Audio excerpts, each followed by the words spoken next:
नमस्कार, बहुत स्वागत है आप सभी का शख्सियत में। मैं हूं आपके साथ श्वेता मिश्रा अवस्थी। आज हमारे साथ बेहद खास मेहमान मौजूद हैं जिन्हें हम प्लेबैक सिंगर कहें, राजस्थानी फोक सिंगर कहें, लॉयर कहें या फिर बहुत सारे ऐसे सॉन्ग्स जो उन्होंने गाए हैं जो आपको झूमने पर भी मजबूर कर देते हैं। जी हाँ, हम बात कर रहे हैं मशहूर गायक रविंद्र उपाध्याय की। बहुत स्वागत है रविंद्र आपका हमारे इस शो में। Thank you Shweta ji, thank you. सबसे पहले तो जानना ये चाहेंगे गायकी की शुरुआत हुई कैसे? श्वेता जी, वैसे ये वाली बात मैं यूँ कहूँ कि देखिए, कोई भी सिंगर जो होता है वो सिंगर तभी बन सकता है जबकि उसे ऊपर वाले की ये गिफ्ट मिली हो। क्योंकि होता ही है कि हम म्यूजिशियन बन सकते हैं, हम कुछ प्ले कर सकते हैं, लेकिन गाना जो है, वो जो कंठ जो है, वो ईश्वर देता है। तो मुझे लगता है कि ये गॉड गिफ्ट ही थी, जिसे मैंने बचपन से अपने एक शौक की तरह से उसे शुरू किया था। छोटा बच्चा था मैं तब से, स्कूल के प्रोग्राम्स और उस तरह से मैं अपने आप को एक्सप्लोर करता था। तो बस कहना चाहूँगा वैसे ही शुरुआत हुई थी। तो क्या सिंगर बनना ही सपना था? क्योंकि बचपन में पूछते हैं ना कि क्या बनना चाहते हो बड़े होकर। नहीं, सही बात बताऊँ मैं आपको कि मेरी इच्छा थी कि मैं एक आर्मी ऑफिसर बनूं, और उसके लिए मैंने सीरियस प्रयास भी किए। ऐसा नहीं है कि मैंने प्रयास नहीं किया। मैंने 3 बार मेरा CDS एग्ज़ाम, UPSC का जो एग्ज़ाम होता है वो पास किया, इंटरव्यूज़ दिए, लेकिन सिलेक्शन नहीं हुआ, वो एक अलग बात है। वो कहते हैं बार बार जब भी वहाँ पे SSB इंटरव्यू जो होता है उसके अंत में जब रिज़ल्ट सुनाए जाते हैं तो एक ये लाइन ज़रूर यूज़ करते हैं वो लोग कि अगर आपका सिलेक्शन हो जाता है तब तो आप आर्मी के लिए बने हैं, और अगर नहीं होता है तो आप ये सोचिएगा ज़रूर आपकी ज़िंदगी में कुछ ना कुछ यहाँ से और भी बहुत अच्छा कुछ होने वाला है जिसके लिए आप बने। हो सकता है आप यहाँ के लिए ना बनो। तो शायद मैं आर्मी के लिए नहीं बना था, मैं आप सबको एंटरटेन करने के लिए बना था, मुझे ऐसा लगता है। सही है, तो ये रास्ता अपने आप ही बन गया, सिंगिंग की ओर हो गया। आपने कहा बचपन से गायकी का इंटरेस्ट भी था, गॉड गिफ्टेड है। बिल्कुल, आवाज़ तो गॉड गिफ्टेड ही होती है और उसको आप और निखारते हैं। बचपन में भी जब बच्चों से भी पूछो तो क्या बनना है तो मोस्टली कहते हैं इंजीनियर, डॉक्टर बनना है हमें। आपको कब एहसास हुआ कि नहीं मुझे सिंगर बनना है? क्योंकि अभी आपने कहा आर्मी ऑफिसर बनना चाहते थे, उसकी भी कोशिश की, लेकिन सिंगिंग एज अ प्रोफेशन ये कब रियलाइज़ हुआ? देखिए, मैं 96-97 में जयपुर में बहुत सारे, उस टाइम भी अभी होते हैं, कॉम्पिटिशन्स हुआ करते थे सिंगिंग के, और बहुत अच्छे लेवल पे यहाँ पे कॉम्पिटिशन्स होते थे जिसमें बड़े अच्छे अच्छे सिंगर्स भी आते थे, जजेस बहुत अच्छे अच्छे होते थे। तो मैंने पार्टिसिपेट करना शुरू करा कॉलेज के बाद में। तो NCC में हम लोग जब प्रोग्राम्स में, कैंप्स में परफॉर्म करते थे तो सारे दोस्त मुझे जोश दिलाते थे कि यार रविंद्र तू अच्छा गाता है। तो वो थोड़ा सा दिमाग में तो आया कि अच्छा हाँ मैं गा सकता हूँ। फिर अपने आप को ट्राई करना शुरू करा मैंने उन कॉम्पिटिशन्स में, और कुछ कॉम्पिटिशन्स में जीता भी, जो स्टेट लेवल कॉम्पिटिशन्स होते थे। तो उसके बाद आकाशवाणी जयपुर के कुछ कंपोज़र्स, हमारे दीपक माथुर साहब, आलोक भट्ट साहब, उनके संपर्क में मैं आया और उन्होंने अपने कंपोज़ किए हुए कुछ गाने मुझसे गवाए आकाशवाणी के लिए। तो उसी दौरान उन्होंने ये भी कहा कि रविंद्र, अगर तुमको आकाशवाणी में रेगुलरली गाना है तो तुमको जाके अप्रूवल के लिए ऑडिशन देना होगा। तो मैंने फिर वो ऑडिशन दिया। 97 में मैं ऑडिशन मेरा क्लियर हो गया। तो यूँ करके एक शुरुआत हो चुकी थी कि हाँ मैं गाना गा सकता हूँ। तो वो सारी चीज़ें चल रही थी। फिर इस बीच में और कॉम्पिटिशन्स के ऑडिशन हुए। सारेगामा गया मैं 2000 में, तब तक मेरा लॉ कंप्लीट हो चुका था, और मेरे जैसा मैंने बताया CDS के एग्ज़ाम्स भी चल रहे थे, तैयारियां चालू थी। तो सब चीज़ चला। मैंने ठीक है, ये तो मेरा शौक है, शौक में जहाँ तक जाए बढ़िया है। एक सुपर ऑफ बीट प्रोफेशन हुआ करता था सिंगिंग उस टाइम पे। सोचते भी नहीं थे कि कमा के खा सकता है। बोले वो एक कहते ना मजाक में, बोले अच्छा क्या करते हो भाई? गुरु साहब गाना गाता हूँ। वो तो ठीक है साहब, करते क्या हो? कमाने के लिए क्या करते? तो वो एग्जैक्टली वो सिचुएशन उस टाइम पे थी, और मैंने भी सच में नहीं सोचा था कि ऐसा कुछ हो। फैमिली बैकग्राउंड में भी कोई नहीं है, मतलब रिलेटिव्स में या घर पे नहीं, तो अब तो फिर बहुत मुश्किल हुई होगी कि लोग समझ सके कि एज अ सिंगर अगर आप प्रोफेशन चुनना चाहते हैं तो कैसे कन्विंस किया सभी को?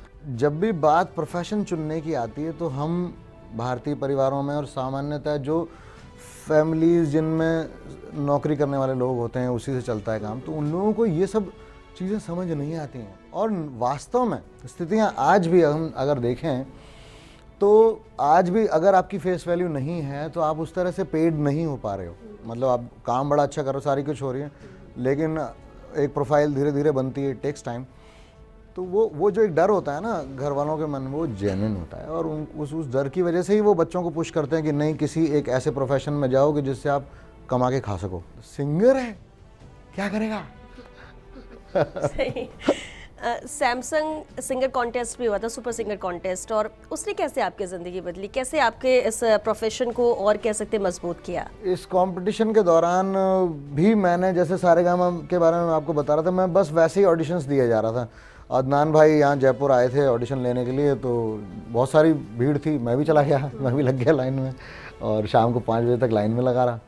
मुझे उम्मीद नहीं थी कि होगा, तो फर्स्ट जो ऑडिशन था वो क्लियर हुआ और बड़ा पॉजिटिव सा उनका रिस्पांस मिला मेरे को, अदनान जी का। और फिर दिल्ली के बाद मुंबई, और इस तरह से वो कंपटीशन चला, कोई 6-8 महीने तक चला, लंबा कंपटीशन। फिर पता नहीं, बस कहते हैं ना कि भगवान को जो मंजूर होता है वही होता है। भाग्य का वो शायद टर्निंग पॉइंट एक इस तरह से आया कि ये कंपटीशन मैं जीता फाइनली। AR रहमान साहब हमारे जूरी में थे, अदनान जी थे और हिमेश भाई थे। ये हुआ, उसके बाद 3 साल का एक कॉन्ट्रैक्ट प्रॉपर साइन किया मैंने, और उस कॉन्ट्रैक्ट में 2 एल्बम्स की डील थी कि ये 2 एल्बम्स आपके रिलीज़ किए जाएंगे, और साथ में मुझे मुंबई ही रहना था 3 साल के लिए, मतलब वहीं रह के करना था सारा कुछ। तो वो एक कहना चाहिए कि वो जो मुंबई जाके और रहने की एक वो बंदिश डाल दी गई ना कि अभी आपको कहीं नहीं जाना, इधर ही रहना है। तब फिर मैंने अपने आप को बैठ के सुना, मैंने देखो भाई अभी जो है वो यही है, 3 साल कुछ करो। तो फिर धीरे धीरे करके चीज़ें समझ में आने लगी, जितना समझ पाया मैं उतना ही सही। लेकिन सबसे अच्छी बात ये थी कि पहले 6 महीने में मेरा फर्स्ट प्लेबैक रिलीज़ हुआ फिल्म इकबाल में। तो उसका गाना भी हो जाए। और बहुत ही प्यारी फिल्म थी वो, उसका ये गाना मेरा पहला प्लेबैक है ये। आँखों में सपना, सपनों में आशा, आशा है जिंदगी, आशा है जिंदगी, हो आशा है जिंदगी। चाहत का नगमा धड़कन सुनाए, सरगम सजा के दिल आज गाए। आँखों में सपना, सपनों में आशा, आशा है जिंदगी, आशा है जिंदगी, हो आशा है जिंदगी। बहुत खूब, बहुत खूब। और कह सकते हैं कि टर्निंग पॉइंट भी यही था और वकालत को फुल स्टॉप भी यहीं पर था। बस सही बात है, ये ब्रेक लग गया वहाँ पे। अच्छा, बॉलीवुड सिंगिंग की शुरुआत भी हो गई थी। रक्तचरित फिल्म की बात करें, तलाश फिल्म के बाद बहुत सारे ऐसे गाने हैं जो एक के बाद एक आपने गाए हैं। फेवरेट आपका सॉन्ग कौन सा है जो आपने खुद गाया? और दूसरा, बॉलीवुड सिंगिंग का एक्सपीरियंस कैसा रहा, प्लेबैक सिंगिंग का? जो एक्सपीरियंस था वो असल में एक्सपीरियंस यूँ कहूँगा कि वो एक लर्निंग प्रोसेस था कि अब भी है। देखिए कि हमारे इंडस्ट्री में, मतलब बॉलीवुड की इंडस्ट्री में, जिस तरह से म्यूज़िक का एक बोलते हैं ना कि हर 3-4-5 साल बाद एक ट्रांजिशन होता रहा है। और देखिए आगे बढ़ने के लिए ट्रांजिशन ज़रूरी भी होता है। अगर हम पुराने ज़माने से वहाँ से देखें जहाँ KL सहगल साहब और वो लोग गा रहे हैं, और आज आके बिल्कुल हम देखेंगे अरिजीत, और एक कहना चाहिए कि पूरी तरह से वो चीज़ें बदलती हुई रही हैं। और हमेशा कोशिश ये रहती है कि समय से आगे चलने की कोशिश की जाए, कि जो वर्ल्ड म्यूज़िक जिस तरह से इवॉल्व हो रहा है उसको फॉलो किया जाए और सारे एलिमेंट्स उसमें डाले जाएं। तो बहुत सारी चीज़ें थी जो जयपुर से जब मैं वहाँ पहुँचा तो मेरे लिए एकदम नई थी। और मैं sometimes I felt like I am an alien. लोग ऐसे नहीं यार, ऐसे देखते थे कौन है। फिर मैंने कहा ठीक है यार, कोई नहीं, देख लो। लेकिन ऐसा ही होता है, कोई अगर बाहर से आता है और जिसने कभी म्यूज़िक का ना उसने ज़्यादा ट्रेनिंग ली हो, ना ही कोई घर में कोई इस तरह का एक्सपोजर हो, ना ही जिस शहर से वो आता है वो कोई ऐसा बड़ा शहर हो जहाँ पे बहुत सारा म्यूज़िक और बहुत सारी चीज़ें सीखने की हो, तो ठीक है। शुरू में मेरे लिए थोड़ा अजीब सा था, लेकिन मेरी हमेशा से ये कोशिश रहती थी कि जहाँ भी कुछ सीखने को मिले वो मैं सीखता जाऊँ। तो वो पार्ट ये था। और जो फर्स्ट पार्ट था क्वेश्चन का कि बॉलीवुड में जो जिस तरह से फिल्में आई और कौन सा मेरा फेवरेट गाना, देखिए क्या है कि टाइम पे डिपेंड करता है आप जिस टाइम पे जो गाना गा रहे हो। मेरी तो कोशिश ये रहती है मैं कुछ भी XYZ कुछ भी गा रहा हूँ, चाहे वो एक छोटा सा जिंगल ही हो। अब देखिए क्या है कि मेरा फर्स्ट जिंगल मैंने गाया था ब्रिटानिया गुड डे बिस्किट का जिंगल था। अब वो सिंपल सा 4 लाइन का वो जिंगल था, तो वहाँ पे भी बहुत सारी चीज़ सीखने को मिली कि 30 सेकंड्स में आपको ये सब चीज़ें डिलीवर करनी है, एक्सप्रेशन भी चाहिए, सुर भी चाहिए, सारा कुछ चाहिए। तो ऐसा ही रक्त चरित्र के टाइटल सॉन्ग के टाइम पे भी हुआ कि जब मैंने वो हिंदी वर्जन गाया, तो वो राम गोपाल वर्मा जी की फिल्म थी और बड़ा उनका महत्वाकांक्षी प्रोजेक्ट था, और उसका पार्ट 1 का गाया था मैंने टाइटल सॉन्ग, थीम फर्स्ट का था वो। तो वो गाया, उसके बाद वो उन्होंने उसी को तमिल तेलुगु सब में बनी थी वो फिल्म। तो तेलुगु का वो जब वर्जन बनने लगा तो सूर्या वो उसके जो लीड हीरो थे, उन्होंने सूर्या ने ये कहा कि मेरे को I need this voice in Telugu. बोले यार ये तो हिंदी वाला लड़का है, कैसे गाएगा? बोले कोई नहीं, एक बार ट्राई तो करके देखो। और मैंने गाया तेलुगु में। 3 दिन लगे मुझे एक गाना और डब करने को, क्योंकि हर बार कोई ना कोई प्रोनाउंसिएशन की गलती हो जाती थी और वो बार बार करेक्शन आता था। फिर मैं जाकर संदीप धर्म जो इसके म्यूजिक डायरेक्टर थे, तो वो गाना भी बहुत प्रसिद्ध हुआ। और उस टाइम पे मैंने सोचा नहीं था कि ऐसा मारकाट टाइप का गाना, पता नहीं यार ये कैसा अजीब सा गाना है। वो गाना इतना ज़्यादा चला कि वो भारत में होने वाले कोई भी डांस बेस्ड कंपटीशन, एक भी नहीं है ऐसा। मेरे 2 गाने ऐसे हैं कि वो हर डांस वाले कंपटीशन में चले। एक तो ये है रक्त चरित्र, मिला तो मरेगा, और दूसरा आग का दरिया, जो डॉक्टर जूस और याना गुप्ता के साथ मैंने किया था। वो आग का दरिया है और डूब के जाना है, एक आग, वो हिप हॉप वाला गाना था, तो वो भयंकर चला था। वो गाना भी हर जगह फिनालेज में बजता था और उस पर कोरियोग्राफी होती थी तरह तरह से। लेकिन जो मेरे दिल के करीब है गाना, जो सच में म्यूज़िकल है, और जो मुझे लगता है कि राम संपत का ये म्यूज़िक इस फिल्म तलाश का जो गाना था, जिया लागे ना, मुझे वो गाना पर्सनली बहुत पसंद है। पहली चीज़ तो जावेद साहब के लिरिक्स हैं उसमें, और बड़े मीनिंगफुल लिरिक्स उन्होंने। एक लाइन उसकी हो जाए, इसके बाद हम जरूर देख लेंगे। क्या जाने क्यों है, क्या जाने कैसी अनदेखी सी डोर, ओ क्या जाने क्यों है, क्या जाने कैसी अनदेखी सी डोर, जो खींचती है जो ले चली है अब यूं मुझे तेरी ओर, जिया लागे ना तुम बिन मोरा, जिया लागे ना तुम बिन मोरा, जिया लागे ना। बहुत ही उम्दा ये आवाज़ तो है ही, और शायद इसलिए लिरिक्स भी और ज़्यादा अच्छे लगने लगते हैं। थैंक यू श्वेता जी। बहुत इंटरेस्टिंग बातचीत है रविंद्र जी आपसे, और ये बातचीत हम आगे भी जारी रखेंगे। फिलहाल एक छोटे से ब्रेक के लिए यहाँ रुकेंगे, जल्द लौटेंगे इस ब्रेक के बाद। आप बने रहिए हमारे साथ।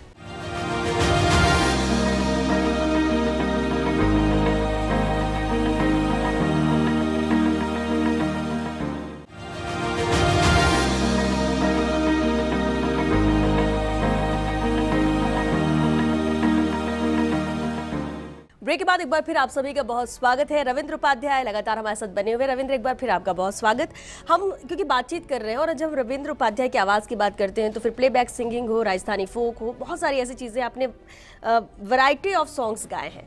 लेकिन फेवरेट जोनर आपका क्या है? क्योंकि राजस्थानी फोक वो हर कोई आपकी आवाज़ में सुनना पसंद करता है, तो क्या फेवरेट है वो? राजस्थान से हैं आप इसलिए, या कोई और वजह? जो देखिए, असल में राजस्थान का हमारा जो म्यूज़िक है ना, उसकी खासियत ये है कि उसमें एक पॉजिटिविटी है, एक ब्राइटनेस है, जिसे एज एन आर्टिस्ट मैं बहुत ज़्यादा पसंद करता हूँ। क्या होता है कि संगीत में कई बार आप देखिए कि कुछ ग्लूमी एक ऐसे पार्ट्स भी होते हैं जो आपको कई बार उल्टा एक मतलब नेगेटिविटी की तरह ले जाते हैं कभी कभी इससे। लेकिन हमारे यहाँ जिस तरह कहते हैं ना कि जितना कठिन जीवन है राजस्थान का, उतना ही रंगीन और उतना ही पॉजिटिविटी भरा हमारा संगीत है, हमारा रहन सहन है, हमारा खान पान है। क्योंकि अगर प्रकृति ने कुछ चीज़ें कम दी हैं तो उन सब चीज़ों को हम लोगों ने अपनी खुशियों से, अपनी पॉजिटिविटी से उसको एक बढ़ाने का काम करते हैं हम लोग। और संगीत का उसमें बहुत बड़ा रोल है, चाहे वो किसी भी टाइम का संगीत हो, चाहे वो हम विवाह गीत देखें, चाहे हम सेलिब्रेशन के कोई गाने देखें या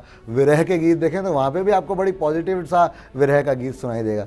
तो यूँ करके राजस्थानी संगीत सच में मेरे दिल के बहुत करीब है, और मैं मेरे जितने भी राजस्थानी युवा हैं ख़ासकर उनको भी थैंक्स बोलने के लिए इस अपॉर्चुनिटी को जाने नहीं दूंगा। कारण क्या है कि देखिए बहुत टाइम से ये बहस चलती रही कि सब पंजाबी संगीत वहाँ पहुँच गया, हरियाणवी संगीत वहाँ पहुँच गया, भोजपुरी संगीत ये हो गया, वो हो गया, दुनिया भर की बातें होती हैं। और हमारे राजस्थान का संगीत का क्या भविष्य है, वर्तमान क्या है, क्यों हम ये नहीं होते, वो नहीं होते। मैं एक सिंपल सी बात कहना चाहता हूँ, आप अपने आप को प्यार करते हैं और इस प्यार को आप बढ़ा के रखिए। अपने जो जो जो जो म्यूज़िक आप सुनते हैं उस म्यूज़िक में आप राजस्थानी म्यूज़िक को हमेशा अपनी प्लेलिस्ट जो है ना, प्लेलिस्ट में राजस्थानी म्यूज़िक को डाल के रखिए। तो उससे क्या होगा कि जो राजस्थानी कलाकार लगातार आपके लिए प्रयास कर रहे हैं, नया क्रिएट करने की कोशिश कर रहे हैं, सिर्फ एक ट्रेडिशनल जो म्यूज़िक है उसी को नहीं, हम लोग कोशिश कर रहे हैं कि इसमें नई चीज़ें, नया एक्सपेरिमेंट जो यूथ को कनेक्ट करे वो एक्सपेरिमेंट भी किया जाए। तो उसके लिए ज़रूरी है कि हमारी ऑडियंस अपनी एक, बोलते ना कि अपनी एक भावना हमारे साथ जोड़ के रखे। और पिछले 5-6 सालों में श्वेता जी, मैं आपको सही बात बता रहा हूँ कि पिछले 5-6 सालों में ये पॉजिटिविटी आ रही है सामने से। ऑडियंस कह रही है कि हाँ जी हमारे लिए आप क्रिएट कीजिए, हम आपको रिजल्ट देंगे। और ये सारा हो रहा है 50-55 मिलियन, 10 मिलियन बार, मतलब आप देखिए कि यूं इस तरह से जा रहे हैं, मिलियंस में जाके व्यूज़ हो रहे हैं, लाइक्स हो रहे हैं, लोग पसंद कर रहे हैं, उन गानों को एक एंथम की तरह गा रहे हैं। और यही सबसे अच्छी बात है। और अभी लेटेस्ट आपका आया भी है फोक सॉन्ग, वो भी जरूर सुनना चाहेंगे, क्योंकि राजस्थान की बात हो, राजस्थान में बैठ के हम इंटरव्यू करें और गाना न सुने तब तो बिल्कुल कमी रह जाएगी। बिल्कुल 2-3 गाने मेरे गाए हुए जिन्हें मेरे दोस्तों ने बहुत पसंद किया है और अब भी करते जा रहे हैं, बढ़ ही रहे हैं धीरे धीरे। हर रूप रंग सो कोई सोनो नहीं जग में, थारे रूप रंग सो कोई सोनो नहीं जग में, सूरज चंदा के बहतो सागर, मन जग सारो अब ना भावे, थारा रूप रंग सो कोई सोनो नाई जग में, थारा रूप रंग सो कोई सोनो नाई जग में, हरियाला बनाओ नादान बनाओ, हरियाला बनाओ नादान बनाओ, मैं सूती बादल महल बनी न क्यों जगानियो, मैं सूती बादल महल बनी न क्यों जगानियो, एक तू ही जाने थारी प्रीत बसी रग रग में, सावणियों बह जावे झरझर, यादां जदुम्हाने थारी आवे, जयपुरिये गयो ए नादान बनिए, जयपुरिये गयो ए नादान बनिए, थारे ओडण की चतुराई बनी मैं लहरियो लाए होए, थारे ओडण की चतुराई बनी मैं चूंदड़ी लाए होए। बहुत खूब। और इसलिए कह भी रहे कि राजस्थानी फोक बजता है, और यही वजह है, आप कह रहे हैं ना कि अब जैसे व्यूज़ बढ़ रहे हैं, लोग पसंद कर रहे हैं, ना सिर्फ भारत में, भारत के बाहर भी।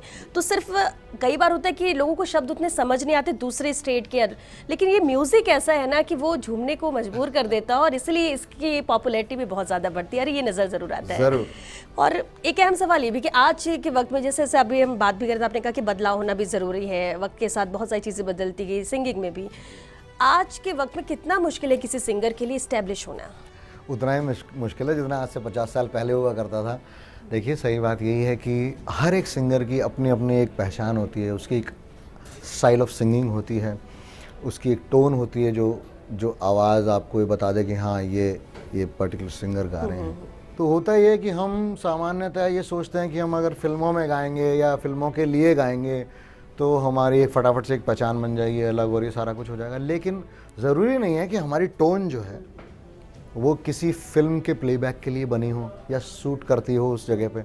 तो होता यही है कि हमें समय देना पड़ता है अपने आप को भी, और अलग अलग तरह के गाने गा के अपने आप को एक्सप्लोर भी करना होता है कि भाई पता नहीं किस चीज़ में आपकी जाके टोन सेट हो, आपको पसंद किया जाए। क्योंकि देखिए अल्टीमेटली अगर आपको एक सफल सिंगर बनना है या कमर्शियली सफल होना है तो आपको उस तरह से देखना पड़ेगा कि आपकी टोन कहाँ पे जाके फिट बैठ रही है, जहाँ से आपको पसंद किया जा रहा है, फिर आपको उस तरफ बढ़ना पड़ता है। तो वो थोड़ा टाइम ज़रूर लगता है, लेकिन मैं फिर यही कहूँगा कि जो अपॉर्चुनिटीज़ आज हमारे लिए या आज नए सिंगर्स के लिए अवेलेबल हैं, अपनी आवाज़ को लोगों के सामने लाने की, वो पहले बहुत कम हुआ करती थी। देखिए कि आज हम लोग अभी अगर YouTube की बात करें या स्ट्रीमिंग, बहुत सारे ऐसे प्लेटफॉर्म्स हैं जहाँ पर आप अपना ऑडियो लोगों को सुना सकते हो, ये तो अब हुआ है। उससे पहले हम लोग पूरी तरह से डिपेंडेंट थे म्यूज़िक कंपनीज के ऊपर, जो कि रिलीज करें कोई मौका आपको, दे दे हाँ, और हम सुना सके एक बार तो शायद कुछ जी हो हाँ, जाए आगे। लेकिन अब तो है कि आप गा बहुत दो, सा, हाँ, किसी प्लेटफॉर्म पे कहाँ से पहुंच जाएगा, मतलब कुछ नहीं कह इतना सकते। ज़्यादा इजी हो गया है आज की तारीख में। हम लोग देखें तो एक अपना मोबाइल लिया, आपने अपना गाना गाया और उसको अपलोड कर दिया, बात खत्म हो चुकी है। अब आपकी आवाज़, आपका टैलेंट लोगों के लिए चला गया। अब वो पसंद करें ना करें वो एक अलग बात है, लेकिन अपॉर्चुनिटीज़ बढ़ गई हैं। लेकिन एक बात और देख रहे, 2005 में जब कंपटीशन आपने जीता था सिंगिंग, इसके बाद से टर्निंग पॉइंट है, बहुत सारी चीज़ें हुई। आज के वक्त में देखा जाए बहुत सारे रियलिटी शोज़ होते हैं, सिंगिंग कंपटीशन होते हैं, बहुत सारे ऐसे टैलेंट है जो मंच पे नज़र आते हैं, जीतते भी हैं लेकिन फिर वो कहीं खो जाते हैं, उतना मौका नहीं मिल पाता। इसकी वजह क्या आप मानते हैं? कि देखिए क्या है, ये जो रियलिटी शोज़ हैं, इसकी एक मेरी अपनी डेफिनेशन है, जो मैंने जब चैनल वी सुपर सिंगर में जीता था उसके बाद मैंने खुद ने ये परिभाषा बनाई कि आखिर रियलिटी शो क्या है। Reality show shows you the reality of industry, और वॉट एवर आप जो सोच रहे हैं ना, उसकी असलियत दिखाएगा आपको। जब आप जीत जाओगे उसके बाद पता लगेगा कि ये क्या है। जीतना तो सिर्फ एक, मान लीजिए कि एक पहला पड़ाव है, असली संघर्ष उसके बाद ही शुरू होता है। जैसा कि आपका सवाल था कि बहुत सारे कंटेस्टेंट्स आते हैं और दिखाई देते हैं, पसंद भी किए जाते हैं, लेकिन फिर अचानक से कहीं खो जाते हैं। वो ऐसा होता नहीं है। देखिए सही बात यह है कि इतना बड़ा समुद्र है कि उसमें सिर्फ रियलिटी शो वाले सिंगर्स ही नहीं, और जो स्ट्रगलिंग सिंगर्स नॉर्मली जो किसी शो के थ्रू नहीं आए, वो डायरेक्ट भी सीधे भी पहुंचते हैं मुंबई। तो एक कंपटीशन का बहुत बड़ा एक कहना चाहिए कि एक लेवल है जहाँ पे आपको हर लेवल पे अपने आप को प्रूव करना होता है कि हाँ जी मैं ये गा सकता हूँ, मैं ये भी गा सकता हूँ, मेरी आवाज़ ऐसी है, मेरी आवाज़ वैसी है। तो उस चक्कर में थोड़ा सा समय लगता है। मतलब मैं ये नहीं कहूँगा कि सब लोग गायब हो जाते हैं, कुछ लोग ज़रूर, ये बात सही कि कुछ लोग कुछ समय के लिए वहाँ रुकते हैं, फिर उनको लगता है कि नहीं बड़ा मुश्किल हो रहा है तो मजबूर, ठीक है, सबका लाइफ अलग अलग है, सबकी परिस्थितियाँ अलग अलग हैं। कई बार उन्हें वापस भी जाना पड़ता है, और कई बार कुछ लोग वहीं की किसी चकाचौंध में कई बार खो भी जाते हैं, कुछ गलतियां कर बैठते हैं, तो ऐसा भी होता है। लेकिन यही है कि थोड़ा समय तो अपने आप को दें। कि आप देखिए श्वेता जी, मैं ये चीज़ सिर्फ सिंगिंग पे लागू नहीं होती, केवल इस प्रोफेशन को हम दोष नहीं दे सकते। आज मान लीजिए जैसे मैं आपसे बात कर रहा था, मैं एक लॉयर था, वो भी एक प्रोफेशन है, मैंने डिग्री ली, मैंने उस काम को शुरू किया, लेकिन 4-5 साल तक प्रैक्टिस करने के बाद भी मुझे ये नहीं लगता था कि मैं स्टैब्लिश हो गया हूँ, मैं कोई बहुत नामी वकील बन गया हूँ। सेम चीज़ होती है सबके साथ, चाहे आप सीए हैं, आप डॉक्टर हैं, आप इंजीनियर हैं, आप किसी भी प्रोफेशन में जाइएगा तो इट टेक्स टाइम। इवन आपका प्रोफेशन, आप एक टीवी एंकर हैं, प्रेजेंटर हैं, अब आप देखिए कि कितना समय लगता है अनुभव उस चीज़ को समझने में, कहाँ कैमरा एंगल, क्या सब चीज़ें। और एक ही चीज़ थोड़ी दिमाग में रखनी है, अब आपको सारी चीज़ देखनी है, क्या स्क्रिप्ट है, हम किस तरह से जाएंगे, इस शो को कैसे लेके जाना है, कैसे बांधे रखना है। वो अनुभव जो है इट टेक्स टाइम। और प्रोफेशन, इसीलिए कहता हूँ कि सिंगिंग को अगर आप प्रोफेशन बनाना चाहते हैं तो सबसे पहला काम यही कीजिए कि आप थोड़ी सी ना बहुत सारी बर्फ़ अपनी सिर के ऊपर रखिए, दिमाग ठंडा, और ठंडा से भी ज़्यादा आप कोशिश करें कि आप अपने जो परिवारजन हैं, अपने फ्रेंड्स हैं, वो एक सपोर्ट सिस्टम आप क्रिएट कीजिए, उसको बनाइए और बनाए रखिए, क्योंकि बहुत सारे अप्स एंड डाउन्स आएंगे जो कि आपको तोड़ के रख देंगे, और उस दिन आपको ज़रूरत पड़ेगी आपके सपोर्ट सिस्टम की। एक अहम सवाल शायद हमारे दर्शकों को भी नहीं पता होगा, भूल भुलैया 2 मूवी आई, उससे रविंद्र उपाध्याय भी जुड़े हैं, वो कैसे? जी हाँ, उससे मैं इस तरह जुड़ा हूँ कि ये फिल्म जो है भूल भुलैया 2 का जो कथानक है, जो स्टोरी चल रही है वो राजस्थान में है, और हीरो पंजाब से आता है, राजस्थानी हीरोइन है, उसका एक घर है राजस्थान में, और वहीं पे कुछ किसी एक जगह जाते हैं जहाँ पे वो हॉन्टेड मामला है, सारी चीज़ें। तो राजस्थान में जब आते हैं ये लोग, तो वहाँ पे एक ऐसा सीन है कि जहाँ पे कार्तिक आर्यन कुछ व्यंग्य करते हैं और उसके बाद डांस करते हैं किसी एक राजस्थानी गाने पे, ऐसा एक सीन बना। तो वहाँ पे उन जो बैकग्राउंड म्यूज़िक जब तैयार हो रहा था, तो वहाँ एक ज़रूरत थी एक राजस्थानी टाइप की आवाज़ की, और टिपिकल राजस्थानी अपना गाना जो है वो काड़ियो कूद पड़ियो मेला में, वो गाना था और कुछ नहीं था। तो उसके लिए मुझे बुलाया गया और मैंने वो गाया, और वो आवाज़ आप भी सुन रहे हैं, और कार्तिक के साथ आप भी डांस कीजिए। ओ कालिया कूद पड़ो रे मेला में, रे कालिया कूद पड़ो रे मेला में, साइकिल पंचर कर लियायो, बहुत खूब, बहुत खूब, बहुत इंटरेस्टिंग है रविंद्र बातचीत भी, क्योंकि ऐसे तो बातचीत करने में वक्त का पता ही नहीं चला और बहुत सारी ऐसी चीज़ें जो लगता है कि आपसे और बात की जाए लेकिन वक्त इजाज़त नहीं दे रहा है, और इसलिए बहुत शुक्रिया आपका हमारे इस शो में आने के लिए। श्वेता, ये शो हम कंप्लीट करें उससे पहले मेरा एक छोटा सा सवाल है जो कि बहुत सारे दर्शक जानना चाहते हैं। देखिए, शख्सियत जो प्रोग्राम हम जिस प्रोग्राम को करते हैं उसमें सिर्फ ऐसा ही नहीं है कि जो मेहमान आ रहा है वही एक शख्सियत है, जो सामने एंकर्स हमारे बैठे हुए होते हैं, हमारे फ्रेंड्स, वो भी एक शख्सियत हैं। और मैं आपसे ये जानना चाहूँगा मेरे सारे फ्रेंड्स की तरफ से, क्योंकि बहुत सारे बच्चे और बहुत सारे यंगस्टर्स ये जानना चाहते हैं कि अगर वो एक टीवी प्रेजेंटर बनना चाहते हैं आपकी तरह तो क्या करें? पढ़ें, सुने, यही करें, बाकी मेहनत और वक्त देना पड़ेगा। चैनल्स तक कैसे जाएं, अपने आप को कैसे लेके जाएं कि उनका नंबर आप तो एक काम करेंगे, उसके लिए अलग इंटरव्यू कर लेंगे और बकायदा, हाँ, और उसके बाद फिर मैं बिल्कुल सिखा भी दूंगी कि क्या करना चाहिए, लेकिन टाइम देना पड़ेगा, बस ये जैसा कि आपने बात की। तो मेहनत हर जगह चाहिए, चाहे वो आप श्वेता जी की जगह बैठे हो या यहाँ मेरी जगह, आपको खूब सारी मेहनत, बहुत सारा धैर्य और बहुत सारे लगन के साथ आगे बढ़ना है। आप भी यहाँ पे आएंगे, श्वेता जी के साथ इस शो को शेयर कर सकते हैं। Thank you so much. Thank you so much. तो शख्सियत में आज के लिए बस इतना ही, दीजिए इजाज़त, नमस्कार।